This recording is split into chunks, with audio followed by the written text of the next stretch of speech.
In 2005, two brothers hit the road to chase demons and fight monsters. You know, like you do. After 15 years, they made television history and built a community of dedicated and lasting fans. Sure did. I'm Rob Benedict, and I played God, a.k.a. Chuck Shirley. Yeah, you are, and yeah, you did. And I'm Richard Speight Jr., and I played the Archangel Gabriel, a.k.a. the Trickster, a.k.a. Loki. I also had the privilege of directing a bunch of episodes of the show. Have a few more AKAs, why don't you? Jeez. A.k.a. you're a jerk. Though we've been involved with the series for years and multiple seasons, we never sat down and watched the entire show. Oh, that's not true anymore. Now we're deep into it. We are going episode by episode and diving in with the folks who made it to bring you an insider's point of view and some great behind-the-scenes stories from the writers, producers, crew, and actors. And you're getting our pure, honest, unfettered reviews. And along the road, let me tell you, we're becoming fans. Buddy, we are super fans. We've heard you saying it for years, and we finally get what all the excitement's about. This show holds up after all this time and deserves to be watched and rewatched. We will be hitting on some spoilers, so consider yourself warned. And if you have any angry emails you want to send, please direct them to Bobo. Thank you for joining our journey and listening to Supernatural Then and Now.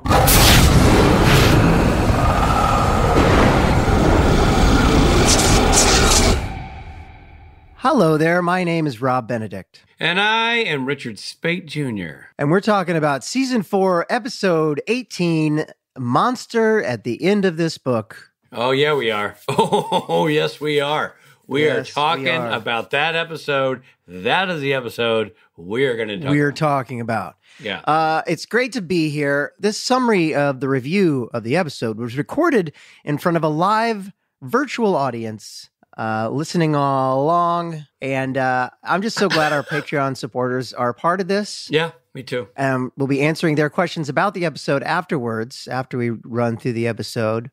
And you too can be a part of this fun, so please consider subscribing. Yeah, join us on Patreon for all things Rob and Rich and Supernatural, like this very experience of doing a live stream where you too are part of the podcast. You too are involved in the entertainment factor that we bring every week as a part of Supernatural Then and Now. Yes, like what we're doing right now. What we're doing right now. You can be a part of this. Exactly. Okay, so now's the portion of the episode I like to call the summary. Yep, I like to call it the same. We're very similar in that regard. Now, normally I read them, right? But because this episode is the first episode my character's in, did we want to do it different? How do you? Yeah, what do you think? we can mix up. Why don't you let me give it a shot? I know we don't do it that way, but let me give it a shot, and let's just see. Let's see how it goes. See if I can. Okay. I'm up to your standards. All right. So the monster at the end of this book, I got it right here. All right. Don't forget. Having read the book's title, Grover is horrified to learn that there's a monster at the end of the book.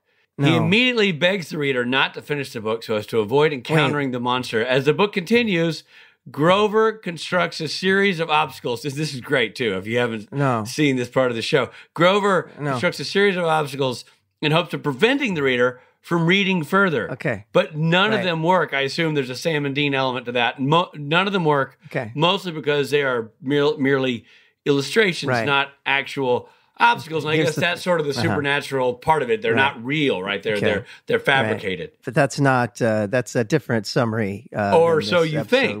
No, wait till I get to the end here, because this is really, no offense here, buddy, but I'm driving, okay? Okay, got it. Near the end of the book, Grover, and I didn't watch the episode, but I assume you play Grover, makes one last frantic plea for readers not to turn to the final page.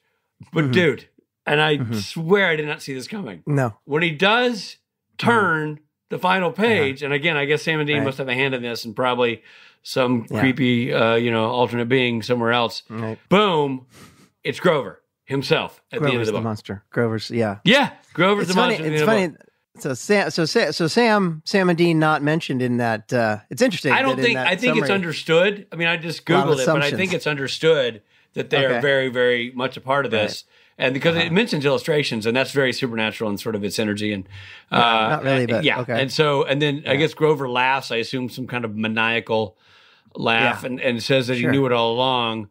But as the viewer, we can actually recognize that he's a little bit embarrassed about this whole series of events. So Right. let's dive into the interview. When you got cast as Grover, did you know you'd be wearing a blue suit the whole time covered in fur? Look, I don't want to throw water on your well-constructed fire, but I that's not the episode we're talking about. That's a book, a children's book that the title of which this episode borrowed from, but that's not actually the episode from the series Supernatural, which we do a rewatch podcast of. Different.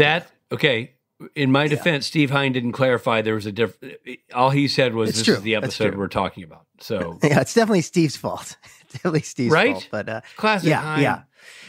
No, there's an episode. If you want, I could tell you what it's about, because obviously you don't. Okay, you fine. know, I guess you've got a thing against. You do your version. We'll see which is more apropos. Okay, all right.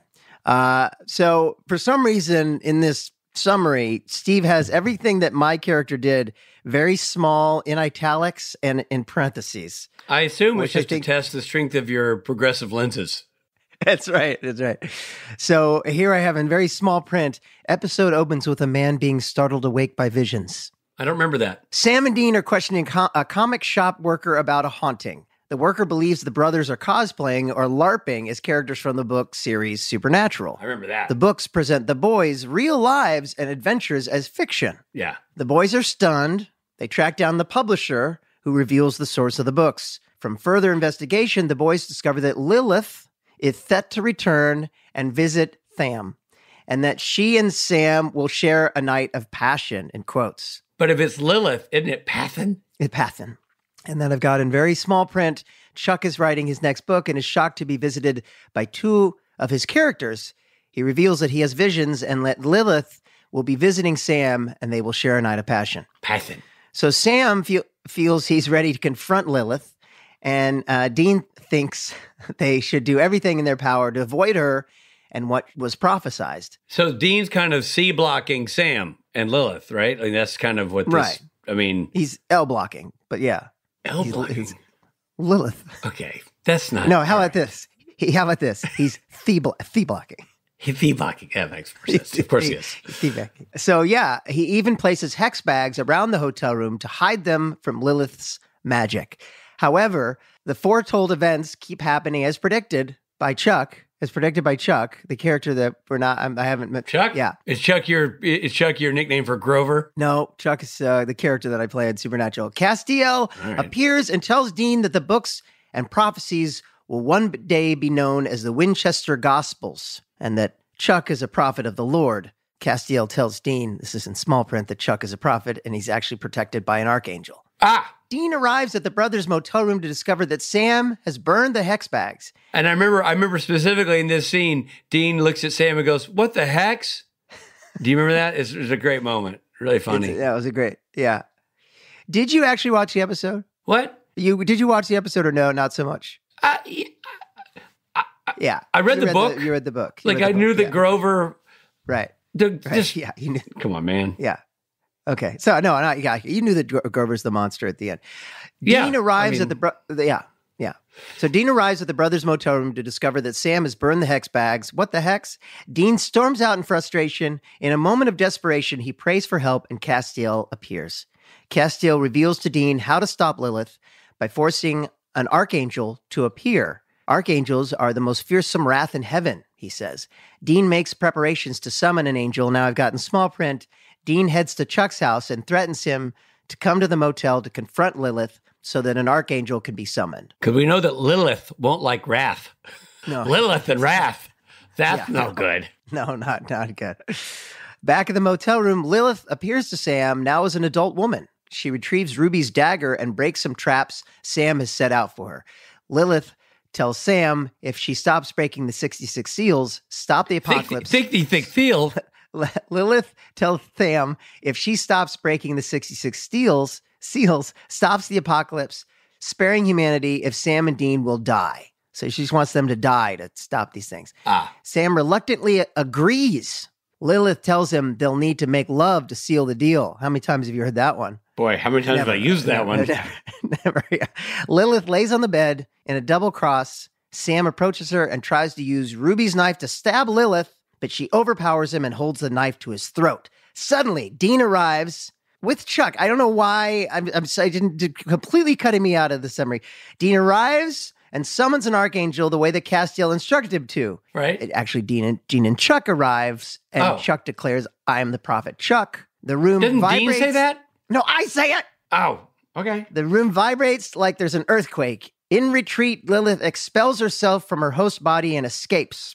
Later, Sam and Dean discuss what happened. Sam never considered the deal, believing she would have found a way around it. Dean believes self-sacrifice is the way to go to save the world. Dean privately fears Sam would choose revenge over sacrifice. Oh, man. In a final scene, the angel Zachariah stalls further prophecies from being revealed to Sam and Dean.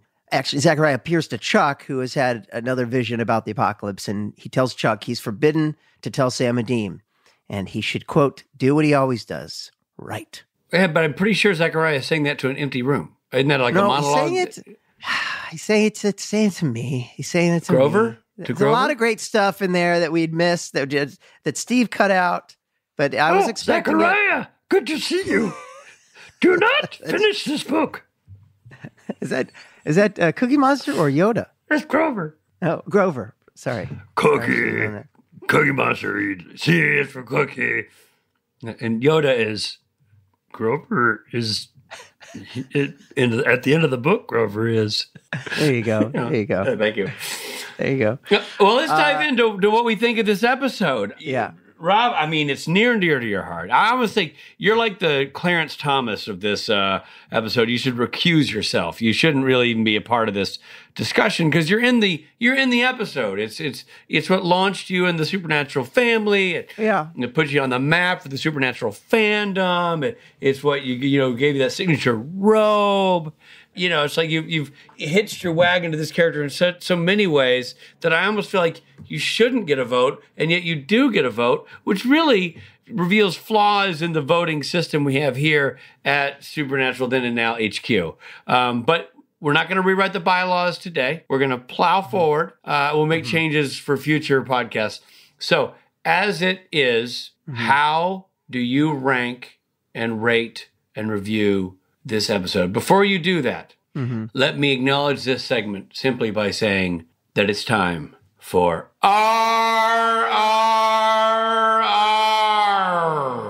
Rob and Rich review.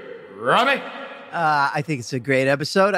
Look, I aside from me being in it, I always thought it was a really clever idea for the writers to sort of voice themselves through a character and be able to. I love the meta qualities of that character and what it brings in, and it just really works with what's going on in the plot right now. I also think Kurt Fuller's amazing. I think Catherine Buckner is amazing. It's a great episode for both Sam and Dean, I think. And yeah, I just think it's an all around a really clever episode. Yeah. And Misha, I even feel like Castiel is starting to change a little bit. And, he's actually helping the boys now, the way he says like, I can't tell you what to do, but if you were to do this, that might help. You know what I mean? He's giving them hints and kind of being on their side. Isn't it funny, like when you go back and look at this episode now, knowing what we know, it's really interesting to sort of, there's just a lot going on here with the fact that Chuck becomes God, but even more than that, like there's just, it's interesting doing this rewatch up until now. I know so much more than I did when I actually shot this episode, Oh, well, I mean, yeah, decades more. I think it's also interesting how chock full of big deal characters it is. Obviously, we get to know Chuck later better, but Lilith, the Catherine Beckner version, which is just one of my favorites, fantastic. Zachariah. Kurt Fuller is the fabulous Zachariah reappearing, and he's so great. Misha Collins, who wasn't necessarily in every episode back then, great. So it's a really cool episode, chock full of fan favorites. Yeah, and I didn't even realize it at the time. I had no idea. Except I knew Misha was relatively new because we talked about it while we were shooting it. But it was. It feels like a kind of a special episode. Yeah. So where are you in a facial hair perspective? Where are you in this episode? Well, I want to know a little bit more like what you. So can I dive in? I mean, I think it's great. Like you got a iconic episode that gosh, as many conventions as we've done, how many times have we seen clips from this episode? I know you say you don't answer a lot of questions about it, but certainly we see that image of Chuck, the classic berobed image of Chuck, kind of torn between what he's inspired to do and now realizing the blast radius of what he's doing and how it is foretelling the lives of these guys. And it's just a clever episode. It balances humor and drama really well. It moves the story forward, the grand mythology story, while also sort of introducing us to other characters or other character. And that's going to be sort of ensconced in the pantheon of great supernatural characters going forward. And again, like I said, Catherine Beckner, I think she's so good as Lilith. I think Kurt Fuller is so great on anything he ever does, so great as Zachariah.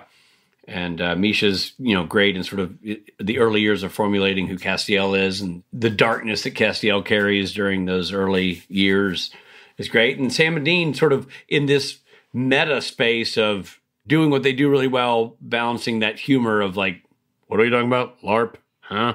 All of that stuff is so well done and executed. Really well directed episode, really cleverly written episode, and really well performed. I think I think it is a just solid episode. I love all the stuff that they do with like reading the book and then it's actually happening. Yeah, it's so great. Like that scene with the lady, they have to give out all the facts to prove that they are big fans of the show, their own birthday, and show their tattoos. Yeah. I love what we don't see is her basically pulling down her pants or whatever to show her tattoo because it's off screen. But you see them react like, oh, hi. Yeah, some great stuff. It's great. And I'd forgotten that the episode begins with me having the vision. Like the whole thing is kind of coming from this character. Yeah. It's interesting. Anyway, okay, time for beards. Rich, you want to go first? Sure, I'll go first. For many reasons that I just listed, including how big an impact this episode had on future storylines and shows, I have to give this one a Chris Stapleton. It's got to get the full Stapleton in this one. I know that wasn't easy for you. I didn't like saying it. Easy. I actually got a letter from the Stapleton people asking that I not use his name in association with this with me episode. So I'm putting myself up for a lawsuit by doing this. But I know you were dreading this day where we had to talk about. No, you're crushing it, dude. You're great in this episode. You do that thing you do really well, which is balance humor and drama. It's really well done. Really engaging character. That last scene with Zachariah is great. You just feel terrible for that guy, and as you turn around, like, what do I do? And his last line to you is just really great. Yeah. That's great. That was fun to do with him. And you got to work with everybody. I mean, like I did as I watched this. It's like, wow, Rob got to work with so many great people. Yeah. It's awesome. Yeah. So, I don't give this often. I'm going to give a very special version of a Kenny Loggins. I'm going to give it the Footloose. Oh, wow. The Footloose. Just specifically. And let that sit in. Kenny Loggins Footloose. It was Kenny Loggins' shining moment. And so I feel like it's a special beard. The Footloose. It's not the last time I'll give the Footloose. There are a couple episodes I can think that I might throw up the Footloose, but not all my episodes, just saying. I think if we were going to rank the best episode ever of Supernatural, it would have to be measured by Chris Stapleton singing Footloose. If we ever have... Yes. If he could just do that for us and we have that as a reference, you know what I mean? I would... Yeah. That would be great. Yeah. Maybe it's the French mistake. I don't know. We'll have to see when we get there. We'll have to see, or who's to say? But there it is. There's our review. And there you go. Today, Robbie, we have the pleasure of reuniting you, the guest star, and the director of the episode. This is like an episode of This Is Your Life, Rob Benedict, where we brought in one person that you've worked with in your life, a very important person, because if he dropped the ball, we might never have seen you on the show again. You know what I mean? Monster at the End of this book was directed by Mike Rohl, a veteran TV director and producer who has worked on Eureka, Smallville, Supernatural, Terminator, The Sarah Connor Chronicles, Andromeda, Kyle XY, and Reaper. Recent works include Netflix's Princess Switch and its sequels. He directed 10 episodes of Supernatural. That's not nothing. Plus, the episode featured the amazing talents of our very own Ron Bartlett. Sorry, buddy. Oh, it's a doozy. Do you need help? Are we going to the original? Like, is this? There's a Yiddish or there's a root here. I'm not seeing. Yeah, there's a Yiddish. There's a Yiddish root. Is it Yiddish? Yeah. Krab. Wait. Okay. Robert. Wait. Yeah. Plus, the episode featured the amazing talents of our very own Rob Benedict. Huh? Good. Good. You did Whose it. long and distinguished career, and I do mean long, features appearances in such sassy works as Tequila Body Shots, Well. Smut, Okay. Sex and Death 101, Well. Group Sex. Okay. You're just highlighting the. Another project entitled Sexy Daddy. All right. Well, that's which is also his online name. And of course, who can think of Rob without thinking of the title Masters of Sex? Okay. That's a real short list of just the things I did that have Sassy, sex in them. sassy sex. The question we get a lot is, did Rob do anything that didn't involve sassy sex? And the answer we're discovering here today is no. Well, actually, there's a few things that don't Not that, on but this that's fine. list. According to what I see before me, it's all sassy sex. Well, okay. And now we're getting Mike Rohl together with his sassy, sassy, sassy, sexy, guest sexy, star sexy, Rob Benedict sexy. I think that's the key. Is if you put sex before it, then you know how to say my name. Sexy. Well done. Well done. That was good stuff. Here's Mike Rohl.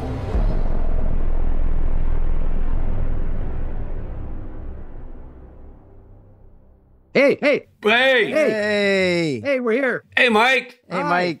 Thanks for coming back, man. Oh, it's a pleasure. It's always a pleasure to see you guys. And I watched the episode again last night, and it reminded me how much I love Supernatural. One of Good. my favorite shows I've ever done. So this is a treat. Yeah. That's awesome. Yeah. I love it when people come on and say that, which actually does happen. People come on and say that frequently because it's, I guess it leaves a fond series of memories for those who are, invested. And you did 10 episodes. So you were, a mainstay of that show for a period of time. Yeah, it was like 6 seasons. I think season 2 to season 7. It's amazing. And one of the, like I said, best windows of directing I've ever had. I was doing Smallville at the same time. So I was flipping it back and forth. I think we might have talked about that last time. So it was a pretty busy CW kind of time of my life. It's for a sure. lot of hot people. Yeah. Encountering a lot of hot, tall people. Triangular of beauty, if as Greg Beeman used to call it. Yeah. Well, listen, we're going to dive into this episode. Obviously, this is a legendary episode for many reasons. Number one, it introduces a character that became a fan favorite for years to come. Even a character that ended up becoming paramount in the storylines of the latter seasons and the final episodes of the show. So this is planting the seed for that in a pretty epic way. And, this is a great reunion for you and Rob, once again, face-to-face here on the Zoom, reuniting for this grand conversation about Rob's first ever episode on the show. So here's what I want to know. Rob Benedict gets cast in this role. How does that play out? Were you in the room when he read? Give me what you remember of tracking Rob down for this role. Well, I remember the process. I mean, on Supernatural, it's Eric and the gang basically in Los Angeles that really do all the the searching and looking for the most appropriate person. So I hear it about it, sort of on the edges and stuff like that. And then by the time I already kick in, the process is already completed, and you get to sort of meet the character, the actor, and get to know him and stuff. So I came to it kind of like as part of the whole process starting.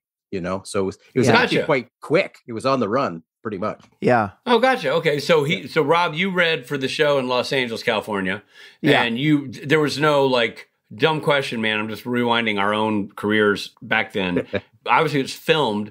Do you get those tapes sent to you, Mike? Are you watching physical videotapes of the actors' auditions, or at that point, Rob had already been cast? I think Rob had already been cast, and the casting I took part in mostly were the smaller parts, some of the support roles and stuff, especially with Vancouver actors. I'd be the one that would go into casting and just sort of be the director there, and then give my opinion on who I think might be most appropriate. Set it up the food chain, and then usually it's a process of discussing and coming up with a cast. But no, Rob was a important pick. Okay, so we're kind of splitting this interview between both of you. So Rob, my question to you is, what was your first meeting with Mike like when you first arrived and were doing your thing? I probably just met you on set, my first day on set. I remember that my band had played a couple gigs the weekend before, and my voice was kind of hoarse. But the very first thing that we shot was the first when the guy showed up at my door. Yeah,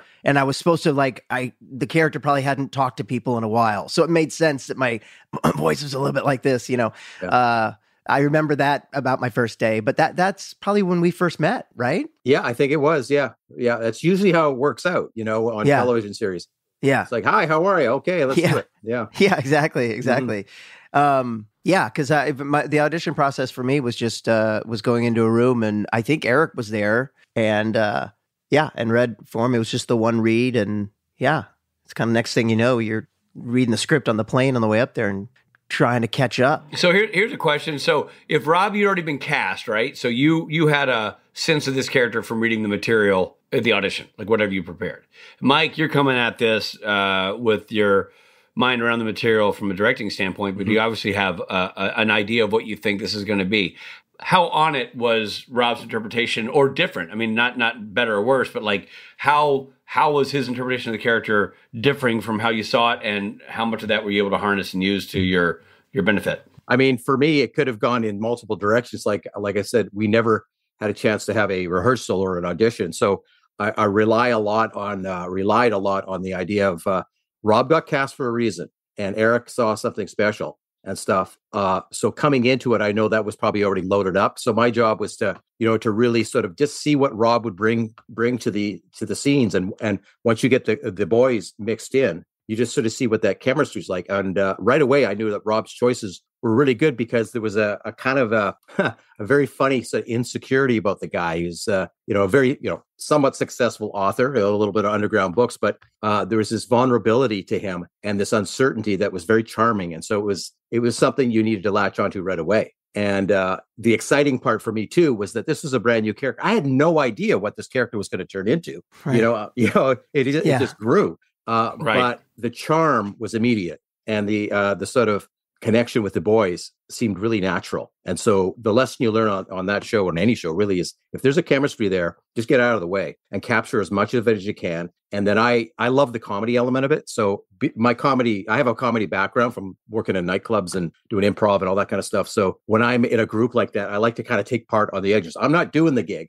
I'm not doing the stuff, but I love making the suggestions and letting the actors find those comedy moments inside the mystery. And you guys were naturals, really, really good. So I want to remember working with you too, is that, I might have an idea like, ooh, what if I I'm clutching a drink in this scene, or whatever it is. And you were always yes-anded my ideas. You know what I mean? You're always like, yes, great. I love that. Do that and make it work in this, in the limitations that we've got here. And I remember you were very collaborative that way. That's the thing. Yes, and is a good way to put it. That's definitely a thing to do. And and what's pretty cool is that those characters, it's a status thing too. They have sort of higher statuses, and then a status amongst each other. And in comes this super smart, intelligent character who's completely low status. Right. And it's great. It's a great contrast. Right.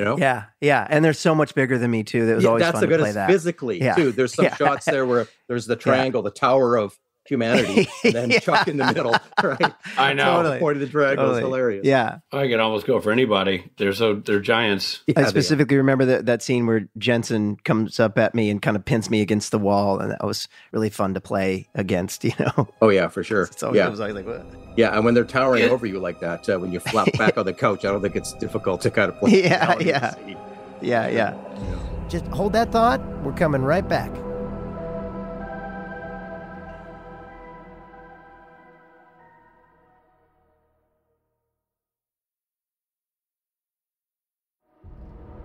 Hey, this is Richard Spate. You know what? It's 2024. It's a brand new year, and I bet you made some New Year's resolutions, and I bet one of them was to eat healthier. Well, you can get cranking on that resolution right now, my friend, with Factor.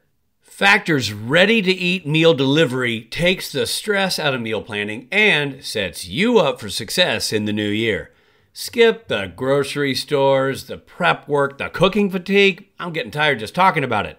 Instead, get chef-crafted, dietitian-approved meals delivered right to your door.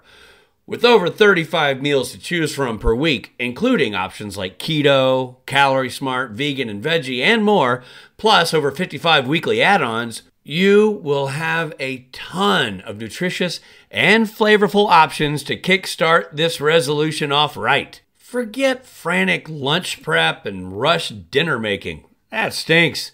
Factor's 2-minute meals, yes, I said 2 minutes, are your secret weapon in the new year. You get to fuel up fast with restaurant-quality meals all delivered right to your door. It doesn't get any easier than that. And Factor now offers loads of snack options like breakfast, smoothies, juices, snacks, and more to keep you going no matter what's on the schedule. So I know what you're asking. Rich, how do I tap into this Factor magic? You head to factormeals.com/SPNTAN50 and use code SPNTAN50 to get 50% off. That's a lot off. That's code SPNTAN50 at factormeals.com/SPNTAN50 for 50% off. Make that resolution happen now and make it happen at a discount. Fantastic food that's healthy and delicious and delivered right to my door. Now that is how you start the new year off right. Early contests build momentum for 2024 contenders seeking the White House. C-SPAN offers unfiltered coverage of events leading into early primaries and caucuses. Get access to speeches and results with the free app, C-SPAN Now, or watch live on the C-SPAN networks. Thanks for listening, everybody. And now back to the episode.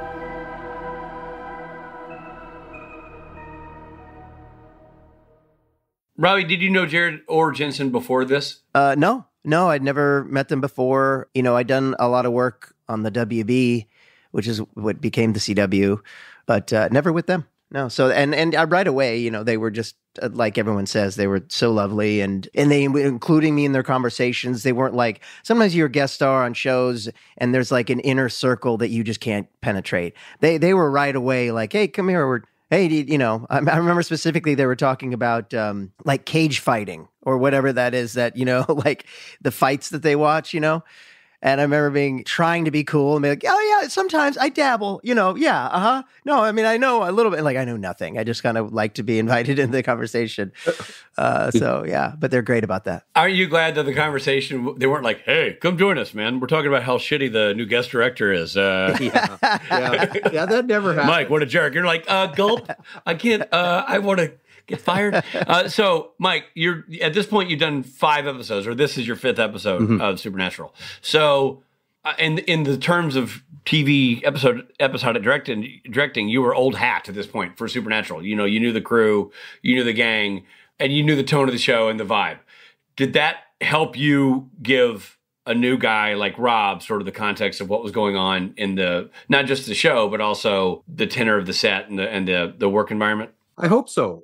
Yeah. I mean, with anybody, especially a newer actor, it's important to be a source of basically welcoming the actor to the process, and letting them know that they're safe, they feel comfort, and always approaching it with a sense of humor. Don't make anything heavy, and just let them be able to express themselves, in the most natural way they can. And then just pop in there if there's anything off tone, which you're right. After 5 episodes, there's definitely a tonality to the whole thing. One of the surprising things about Supernatural is how it always seemed to kick into gear right away, because it all started with the guys bringing in the initial tone, and everybody else kind of like, it was like a band. It was like everybody caught the beat and like, okay, I get it.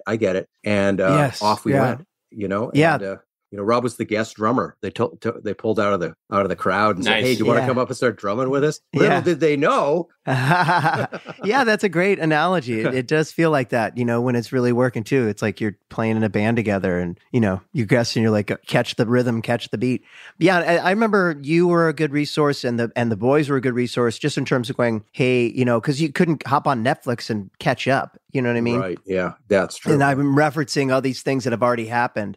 So I had to ask some questions in terms of that, Do you remember the first thing you shot, Rob? Yeah, it was when the boys show up at my door and they pull me outside. We shot sort of the exterior of like, I opened the door and then we shot me looking into the trunk, that first bit when they find me. But that was my first day. I think it was on location because it was sort of the exterior of this house. And I think we shot the interior of that house too, didn't we? I think. Yeah. I don't think we built that. So it was, right, exactly. Yeah. So that got followed up by some pretty heavy lifting stuff right away because there's a lot of stuff in the apartment, a lot of revelations, Castiel showing up, Kurt Fuller at the end. So there was a lot done in those first few days. Yeah, sure. a lot in that house. Yeah. Yeah, that's cool. It's an interesting balance, Rob, that you had to strike. And Mike, it sounds like you have a comedy background as well. So, obviously Supernatural leans heavily on drama, but there's a lot of comedy that plays, especially when you have people who can do it. Yeah. Rob can do it and Jared and Jensen can do it. But there is sort of a fine line in making sure that what's a drama doesn't become a comedy. Mm-hmm. How mindful, and I guess this is more for you, Mike, how mindful did you need to be? Like, did the yes anding ever go off the rails too much where you're like, hey, let's not forget that we're actually trying to drive this drama home? Or did you feel like they were able to sort of balance both well? I don't remember anything like that because I think everybody was like, the comedy's fun, but the pathos and humor is a beautiful balance. And I think everybody was definitely aware of the stakes of the whole thing. And, it naturally fell into, digging into those drama moments. And the comedy just, it showed up naturally. And I think we instinctually knew when it should show up. And it's usually the transitional scenes and something a little lighter, some of the action. But when the heavy stuff came in, it was obvious, when it needed to be real. And then, we sort of danced the line a little bit, danced a little line, but it works, when Chuck comes running in at the very end, when, the Archangel's going to come up and, makes this stand. It's pretty funny, but also dramatic at the same time. So that's Supernatural, that's where it gets. And that show digs into some really emotional stuff. As well. So, that's just the balancing act that you have. Yeah. I really think that's probably one of the reasons I got the role. Cause that's something that I do often, I a lot of times I'll find myself playing the funny character in a drama, but striking that balance I think is important. And, I'd like to think that that's something I did pretty well. And that's, in terms of in the world of Supernatural. So I think what really worked for you is the choices you made around, the old term. It was like a guy with a handicap, right? Trying to make it through life where he just, he's happy. He doesn't even know that he's a prophet of God and eventually bigger things even happen. Right. And how that affliction, or however you want to define it, gift, affliction, how it physically shows up. The pain, the choices you made around the mania around it, the dreaming, it was very convincing. You were able to do that. And that's you, those choices, that's where the dramatic seriousness comes in. And that's, cleanses the palate. So when comedy shows up, it's. And so this episode deals a lot with fandom. And I think first time the show ever dealt with fandom, I'm betting not a lot of shows in general had dealt with fandom only because fandom was sort of a newly recognized as a global phenomenon, not just a sort of corner of a convention hall for Trek fans. It was becoming a bigger deal at this point, and more accepted and more prevalent. Again, talk about fine lines. It's a fine line between having fun with and making fun of, right? You don't want to make fun of, but you want to have fun with. How aware of that balance did you need to be during this process, Mike? It was very much front of mind. As I recall, when we all read the script, there was like an explosion of enthusiasm. Like, what? We're doing this? We're actually doing this. The whole idea of LARPing and role-playing and the genius idea of making the characters in these books so they could talk about themselves. They're reading along, making themselves. That was, I guess, the third leg between the drama, comedy, and that meta sort of approach thing that, it was in the writing. The writing was pretty balanced, as when it should show up and when it would. It was structurally very, very tight, very, very tight. So the writing of that supported that easily, I thought. And like I said, everybody went bananas over the idea of, we're doing this. This is really cool. And as I recall, I even think one of the references, I think Simpatico was an actual fan name. It was just wow. Oh, right. Yeah, I believe it was. Is that they were making sort of, or not making fun of, but sort of including in the fun one of the fans, Wow. Attico, who I guess was a pretty dedicated fan. And Huh. That's awesome. Yeah, yeah. I always thought that the writers were lampooning themselves first and foremost, and I what was fun, I think, about this character in season 4 and 5 is I got to be the mouthpiece for the writers, sort of, you know what I mean? Sort of talking to the fans, apologizing for bad episodes. And, It's hilarious. Yeah, it's true. It's true. Even Keegan's character, what was her name? Forget the character. Sarah Siege is based.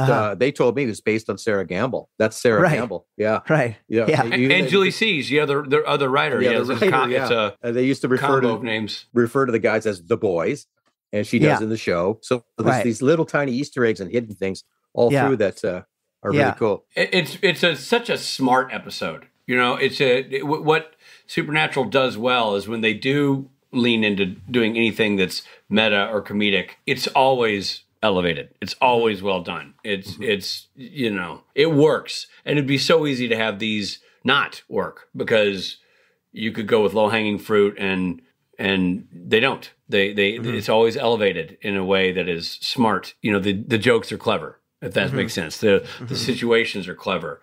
And you guys both did a good job of recognizing that and playing within that playground. It was an interesting time too, because what you said earlier, Rich, we weren't as aware of the fandom, and the connection hadn't been made as much or acknowledged as much. We're just starting to do conventions at this point. But I remember on set, Misha reading Twitter and explaining Twitter to me that after an episode airs, you can actually go on Twitter and see what people thought of it. Because I remember thinking, am I going to be back? And, he was like, it depends if people like you or not. You know what I mean? And he was looking to see comments of an episode of his that had just aired. And that was a new thing for us, And I think this episode kind of reflects that. It really is. This was a chance for the writers to reach out to the audience and go, hey, I'm sorry for the episode bugs. I can't believe I put you through that.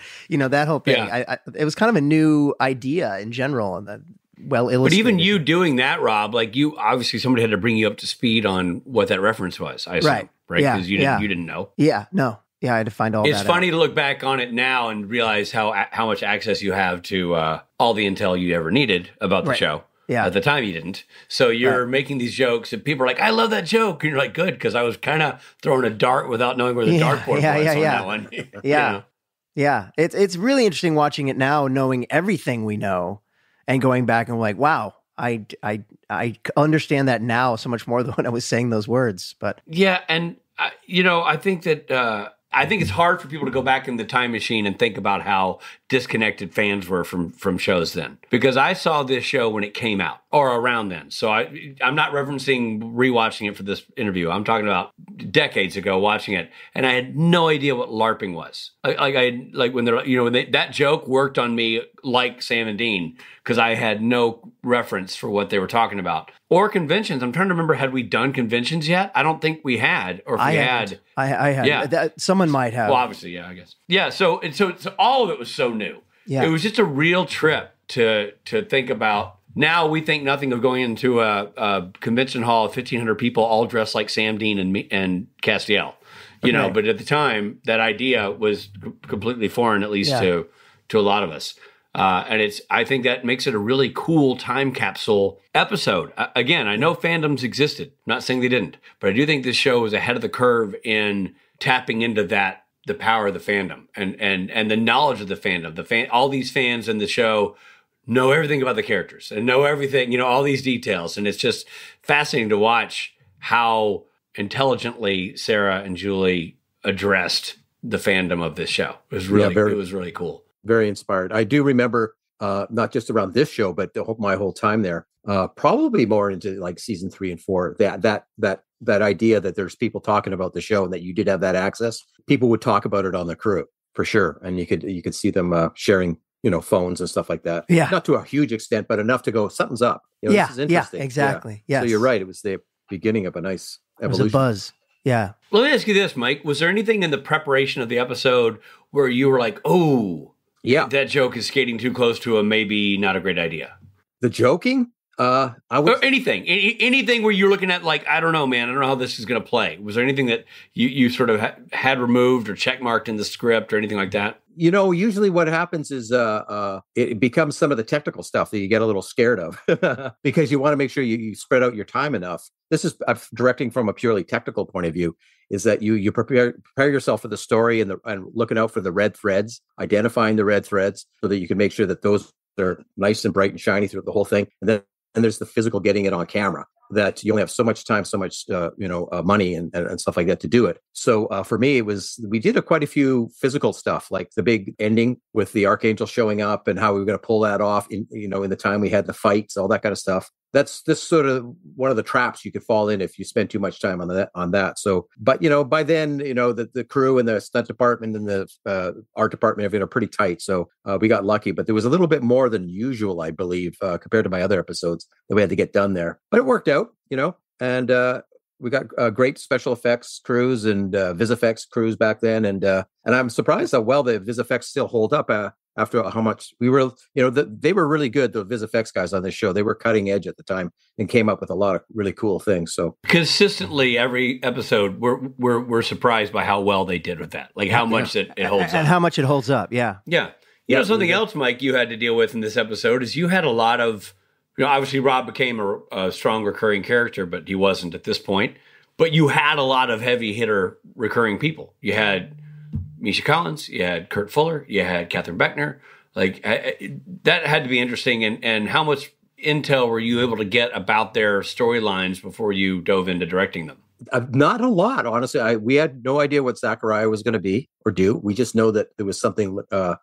Something dark about him. Yeah. And he knew a little bit, but it was just that, we didn't go that far into the future. Because I think also the writers have a general idea of the arc of the season and stuff like that, but they're discovering exactly what they do, as they go along. They have a baseline and then they go from there. So not a lot. You sort of learn it as you go, and you get a little bit of information. We have tone meetings. Like Eric would come in and just go, okay, here's your chapter of the novel. This is what we're doing. This is what came before. This is what we're coming up next. So you have to really keep an eye on that flow. And for me, that's about as far as it would go. You coming in to do your chapter of the book. Yeah. Yeah. Well, Rob, you talked about the fan element of this show and how different access to fan response was back then. Did you get any insight into how fans reacted to this episode when it came out? Were you aware? I think based on what Misha told me, I checked out Twitter after the episode aired. Yeah, I remember in fear looking at what people were going to say, and the response was positive, and it felt good. But that was a first for me. I'd never done that before. I had access to that before. That was a new idea for me, being able to see what the audience reaction was to a TV show. So I remember getting a call from the producers, and they were very happy because they'd obviously seen all the stats too, which they used to see what the temperature is, and they were very, very enthusiastic and happy. So it felt like there was something, a new door was opening up somehow. Yes. Yeah. But it's weird because you watch the episode now, and at the end of it, it seems obvious that I'll be back. He's the last line of it is him saying, do what you do best, right, or whatever it is. It feels like it to be continued, but at the time, I had no idea if I was coming back or not. That's crazy. That's funny, yeah. And little did you know. Yeah. little did you know you'd be having this conversation in 2024, decades later. That's awesome. So, favorite scene for either of you or for both of you. So let's start with Mike. You have a favorite scene from this episode, either from a directing standpoint or as a viewer, or whatever. I think, on the very first scene, there's two that are sort of tied. The very first scene when they walk into the comic book store, because it's so unexpected. It's just going to be like the beginning of a new case, and then it turns into the LARPing and the role-playing thing and tying in the book. That is a teaser. I thought it was one of the best teasers they've in the series. It was really, really interesting. And I guess Rob's first scene when they first come into the house, there's some dry, cracked one-liner jokes that are great. The whole discovery of who they are and how much they actually know. That revelation was fun to do. Really, really good. Yeah. That's awesome. I love the final scene, I think Catherine does such a great job. This is her first episode, and she has it's a tough thing for her to do. She comes in to play this character, this demon that we've been talking about now for many seasons, and she nails it. She just nails it, and she's so seductive, and you can see why Sam is drawn in. In spite of the fact that my character's prophesied the whole thing, and Sam's going, that would never happen. But you believe that he actually is being seduced by her in that moment. And then me busting in with Dean, and I get to say I'm the prophet Chuck. I love that whole sequence there is well done. That whole thing is awesome. Yeah. That burst in is hilarious. Yeah. Hilarious. Yeah. It's Chuck. Yeah. It's funny because you don't play it for the joke. You know what I mean? Yeah, Like that's why it works, because it's like it feels true to the character. Yeah. It's funny you said it was Shitless. Catherine's first episode, because I Scared shitless. had earlier referenced her about being in the show before, just because my brain gets mixed up because I've seen her in other episodes. But yeah, this is the first time we see her as that character. Yeah. She's so good. So good. Yeah. Yeah.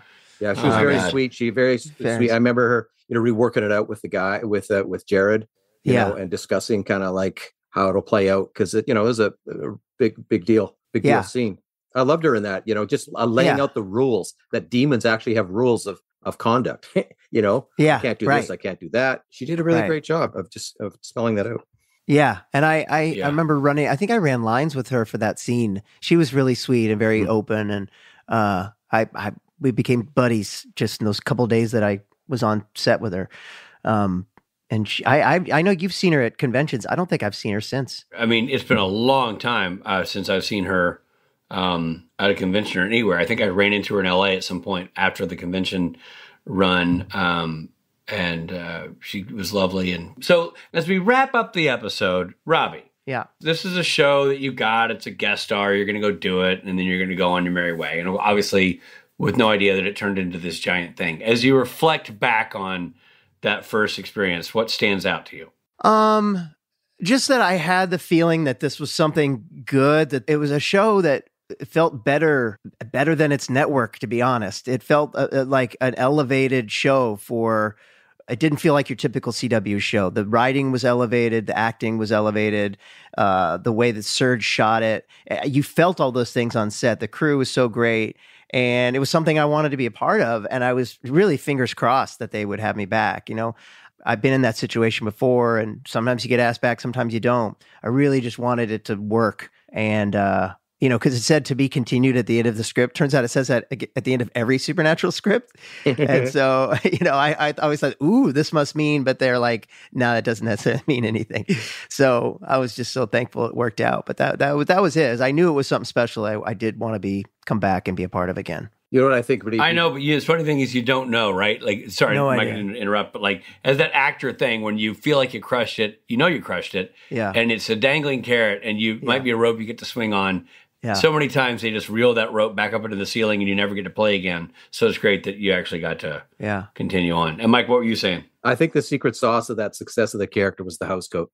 Yes, totally. I don't know why I keep thinking about it. But I see him in that house coat. It's just like, it's awesome. It just looks so cool. Yeah. I wish they still had that. I feel like it'd be iconic. I know. Like, put it in the Hard Rock Cafe or something. Yeah. Well, I got to tell you, there's a lot of fans who dress like that, at the conventions. We see an awful lot of. True. Yeah. Oh, yeah? Yeah. People cosplay as the first Chuck. Yeah, honoring early Chuck. In fact, if people are dressing as Chuck, it's that.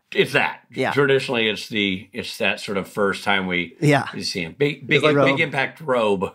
He's like the Lebowski of Supernatural. Exactly. Yeah. Totally Lebowski. Absolutely. 100%. I think that might have been what they were going for. Hilarious. And Mike, what about you? Final thoughts on this, what literally is one of the more iconic episodes of the series? Yeah, I think it is definitely one of my favorites, and it always puts a smile on my face when I see it. The process, I think, as I recall, was the most pleasurable because everything came very naturally, and it was like Rob just said, I felt a little elevated. And that's one of the things about Supernatural is they really know how to like mix the supernatural effect with moral messages, and really raising the stakes on those moral messages, lacing it with some comedy. And then bringing in some very, very talented actors. And this is one of the episodes of many, but for me, it's a standout where it all kind of came together and stuff. And, it was a pleasure to work with Rob and I just, again, look what happened. It's so great that this happens. So crazy. It's really good. Yeah. Well, Rob, you're great in the episode. Obviously, you put your fingerprints on a character that became indelible in the universe of Supernatural and vacillated between comedy and drama for the next 10 years and became a real landmark figure in the show. So well done by you. Thank you. And Mike, dude, that's a tough episode. It was an easy one to let too much slack out of the leash, and you did a great job not doing that and keeping the drama front and center while the comedy played out around it. It's a really well done episode from a directorial standpoint. So well done. Thank you very much. Thank you very much. I us directors get in the same position as Rob was. It's like, okay, I did the episode. What they can ask me about? Now what? And they did, so it must have worked. Yeah. And they did, so it was a victory. Yeah. Thanks so much for being here, buddy. Thank you so much, Mike. Thank you. We'll have you back for another conversation. Yeah, it's always fun to have you on the show. Thank you very much, fellas. It's a blast, as always. Thanks, Mike. Great to see you. All right, good to see you, too. See you, buddy. Hey there, this is Jensen. I hope you're enjoying the episode, but we need to pull over for a second for some messages, and I gotta take a leak.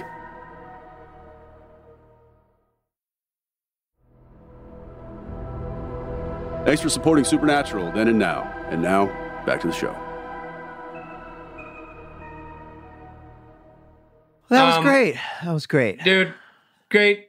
Great conversation. Fun hearing you guys talk to each other about the episode. And Mike's just a delightful guy, like a big positive energy. I would imagine, I never worked with him as an actor, but he must be fun to work with. Yeah, he is that. And honestly, it makes sense that he comes from improv because he does have that energy, the yes and energy, where I do remember sort of, crafting little bits like I talked about and him being game for that. And yeah, no, he's great and so positive. Really super guy. It fits right in. It fits right in with the crew of Supernatural. Yeah, man. He really does. Well done. Good interviewing. Thank you. Yeah. Thank you very much. Yeah. It was a fun conversation to be a part of. And it's a great episode. So I'm glad we got to dive in and dig deep. Cool. It's time for mythology. Prophecies are messages communicated to a person by a supernatural entity. They are common across cultures and beliefs. They typically... Are you sure it's pronounced entity? I thought it was entity. Oh, man. I'm going to have to, cut that out. And What? I thought... Okay, so in your regional pronunciation is some hoity-toity, must be correct kind of way? All right, fine. Lord Benedict. Make fun of the blue-collar people. Well, prophecies are messages communicated to a person by a supernatural entity. Malige. They are common across cultures and beliefs. They typically contain information about future events or divine will. You say divine? It's not divinity? Oh, boy. Here are a few predictions for 2024 from everyone's favorite astrologer, Nostradamus. Oh, I love his Number one. Love his work. Yeah, he's great, man. He knew we were going to say that, too. I know. Number one, climate catastrophes. Yes. The dry earth will grow more parched, he goes on to predict. And there will be great floods. And floods that are meh. They're not all great. Wow. He also predicts a naval confrontation with China. Now, this is like for real, like about 2024. So he sat down and was like, he means two nations going belly button to belly button. I don't think it's about ships. Oh, naval confrontation. Got it. Yeah. That makes sense. That is often misconstrued. Okay. Prince Harry will replace King Charles III as King of the United Kingdom. Wait, how did he know that's obvious that Prince Harry was a person? I don't get it. I guess Nostradamus is a big fan of the royals. But how did Nostradamus didn't know there was going to be a Prince Harry? What is this coming from? Not only that, he knew what was going to happen in season 4 of The Crown. That's true. Like he literally is on it. Well, he's a big Crown fan. He also predicted in 2024 a new pope. A new pope. Which he thought was going to be a Star Wars movie. Exactly. Episode 4, A New Pope. A new pope. He misread his prediction. Yeah. And just following up on his predictions. This is not the papal visit you're looking for. Talk about the force be with you. He also predicted World War III would happen in 2023. So. Well, suck it, Nostradamus. You missed that one. It's not happening until later this year.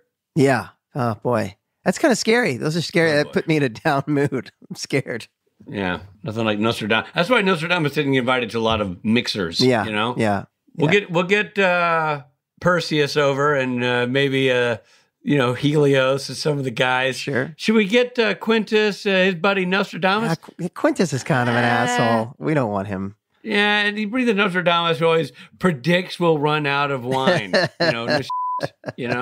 We got that part, Nostro. And then he throws out all the wine. What? What do you mean? We ran out. Your bottomless wine flask you seem to bring with you. All right, well, that's it from Nostradamus, or as Rich likes to say, Nostradamus. Robbie. Risque. Just because you're mispronouncing everything. Ladies and gentlemen, well, it's now time for a segment we call Fun Facts. Fun Facts, Fun Facts, Fun Facts, Fun Facts. The title comes from the Sesame Street book, There's a Monster at the End of the Book. In it, Grover is trying to stop the reader from getting to the end of the book because there's a monster. At the end of the book, it is revealed that Grover was the monster all along. Wow, that's philosophically heavy. We are all a monster. We are all, Grover. Yeah. The nitty-gritty of it all. And again, great title for this episode because it's a very meta. The book is meta. The episode is very meta. And I think that's where you meta Kurt Fuller and you meta Jared Jensen. Yeah. And you probably meta Catherine Beckner. I met you know what I mean? Yeah, I met a lot of those people for the first time. You met all the cast and the crew. It's true. Yeah, that's a really makes you think, the whole Grover thing, man. Because the whole time he thinks he's warning you about something, but it's really himself. It's himself. Wow. Yeah. It's pretty deep. Wow, man. Okay, well, let's move on to the next fun fact. I don't know, man. I don't know if I can. You know, it's interesting that there's a monster named after early President Grover Cleveland. I think that's an interesting little tidbit that can get discussed in the fun facts here. Yeah. Just like I named my son after Calvin Coolidge. I know, which is so neat. Yeah, a lot of cool fans. You did that. Yeah, a lot of fans of those presidents. The boys use the aliases of Agents DeYoung and Shaw. Dennis DeYoung and Tommy Shaw are members of the rock band Styx. Dennis DeYoung, the actual founding member of the band. Yeah. And I think they eventually kicked Dennis DeYoung out, and now they're touring without him. So there you go. Really? But Tommy Shaw still tours. So as far as I know, yeah. I always liked Tommy Shaw. I thought he was really cool looking when I was younger. Oh, man, I liked Styx in general. Like Renegade. Oh, mama, I've been fearful my life from long arm of the law. Doom, doom, doom. Yeah, and that song was used in this show, so that's another fun fact within a fun fact. Yeah, you didn't take it when I allowed it to you, but yeah, you're right. Just because I wanted to stay on course, I feel like we really went off course with Monster. Oh God, you and the course bit, you and Grover. Speaking of courses, the diner in which Dean and Sam eat and discuss in the middle of the episode is called Kripke's Hollow Diner. Where'd they come up with hollow? Is that the fun fact? Like Kripke's Hollow? Oh, Kripke's, I get it. Yeah. I didn't miss the Kripke reference. Like Kripke's Hollow? Right.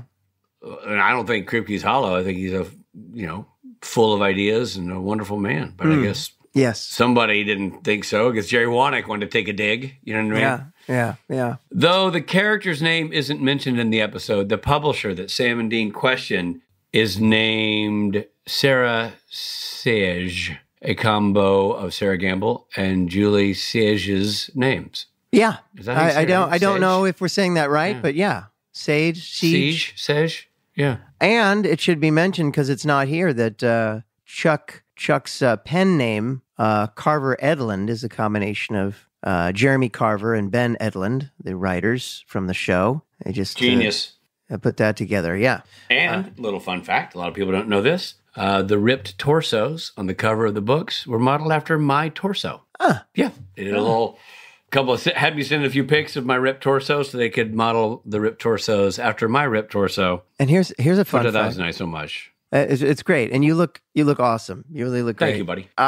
Fun fact, I asked if I could have one of those posters and take it home with me because it was still, they were up in season 15 in Chuck's Superfan's house. Becky's house, and the answer came back, no, you cannot. So that was exciting. Here's a fun fact. I actually have one of those posters. They were gracious enough to That's funny. To gift me one at the end of the series. One of the posters at Chuck's house is from the cover of the third issue of the Supernatural Origins comic books. which chronicled the story of John Winchester's early days on the road with Sam and Dean. They were really great, all those posters. Yeah, they were amazing. There was one that was the Benders had one, and Scarecrow had one. A lot of them were the episodes we've already seen from like season 1. Yeah, there was one of those, and I don't remember which one, but it had a kind of a sketch of. I remember it had a sketch of Bobby Singer on it that hung in the conference room of the Supernatural production office. Oh, really? That's funny. Yeah, and I don't remember which one it was, but they had taken one of those. The art in that office was, episode art that they sort of just gleaned over the years, and it was one of those. Huh.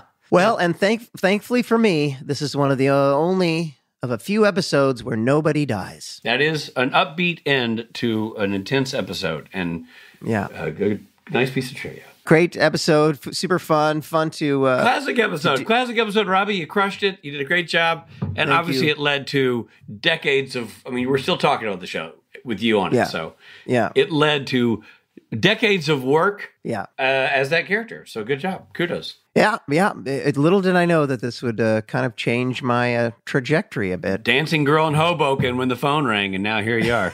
That's right. I had a... Yep, that's right. Just a dancing girl in Hoboken, working for pennies for dollars from all the gentlemen callers. Thank you for indulging me for this episode. I feel like it was my birthday a little bit. In a way it was, only with no party thrown by you for us, because shouldn't you be throwing us a party? Really? Well, yeah, I usually throw myself a party when I need to be celebrated. Exactly. All right, well done. And until the next time. Well done you, Rob. Well done you. Thank you. Until we meet again. This episode of Supernatural features Jared Padalecki as Sam Winchester, Jensen Ackles as Dean Winchester, and Misha Collins as Castiel. Guest stars included Rob Benedict, Kurt Fuller, Catherine Beckner, and Keegan Connor Tracy. Monster at the End of This Book was written by Julie Siege and Nancy Weiner. Directed by Mike Rohl. Editing by Nicole Baer. Music by Christopher Leonards. Executive produced by Eric Kripke and Robert Singer. This episode originally aired on April 2nd, 2009. This episode of Supernatural Then and Now was hosted and executive produced by Richard Speight Jr. and Rob Benedict. Produced by Stephen Hine. Written by Stephen Hine and Haida Holscher. And edited and associate produced by Trey Booty. What is up, Booty? Music provided by Tim Wynn. The episode was recorded with the help of Sonic Fuel Studios. This podcast is from Story Mill Media. Follow the podcast on Instagram and Twitter at SPN Then and Now. And become a member of the podcast at worldwideweb.patreon.com/SPN Then and Now. That's World Wide Web. Go ahead. Or www for short, .patreon.com/SPN Then and Now.